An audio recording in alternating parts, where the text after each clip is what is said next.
I felt that they did the worst thing to him, was to take his life. And I believe that he needs to be at rest now. Someone shot her son, put him in the trunk of his own car, and then set it on fire. And now 7 months later, his case still isn't solved. She came to us with her story because she says someone calling into Milwaukee Crime Stoppers with information is her last hope.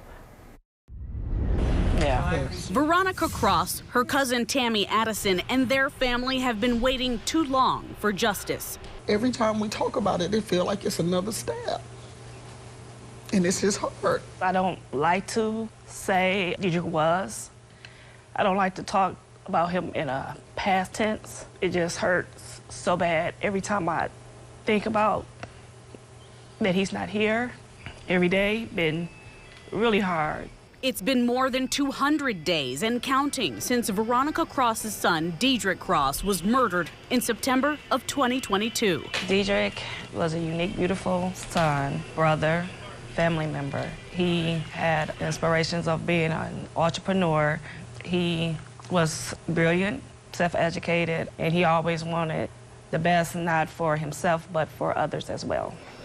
Cross says her 26-year-old son often worked with her at their family businesses.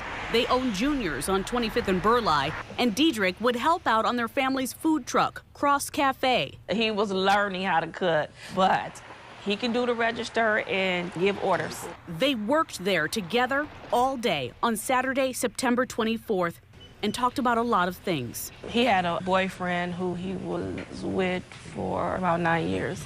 Saturday that we was together, we were talking about them actually having children. The one thing that my son told me that day that really stuck to me was that I was his first best friend. And I just never thought that that would have been his last words to me. On September 25th, police found Dedrick Cross's body in his own car in Milwaukee's Rufus King neighborhood. Someone shot him, put him in the trunk, and set the car on fire. Neighbors living near North 15th and Congress called police to report it. That was around 5 o'clock in the morning. That morning, detectives came to Veronica Cross's door. I believe that he was with some friends or some people who he trusted and someone that he felt comfortable with putting his guards down with. And what the situation was, I don't know. Investigators don't know either. Dedrick Cross had no criminal history. There are no eyewitnesses and no one knows where Cross was for about 12 hours. They say they don't know exactly where the shooting happened. Homicide detective Thaddeus Schimmels is working this case. We have very limited surveillance video, again, due to the 12-hour time frame, pointing down exactly where he was and exactly who he's with has been the problem. There have been advances in the investigation, but then that just leads to more questions. More questions that you or someone you know may have the answers to. We need to move forward as a family. Veronica Cross says she's been stuck since her son's death.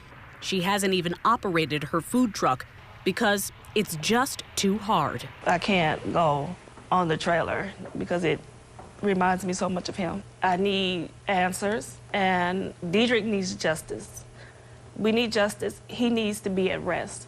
I don't believe that his soul is at rest because no one right now is being accountable for taking his life. And you can give them justice without anyone ever knowing that you did it by picking up your phone, using the P3 Tips app, or calling 414-224-8477. I'm praying that Crime Stoppers will help. As a mother, I would want the community to speak up for all the crimes that have happened, because on September 25th, I didn't expect to be in these shoes.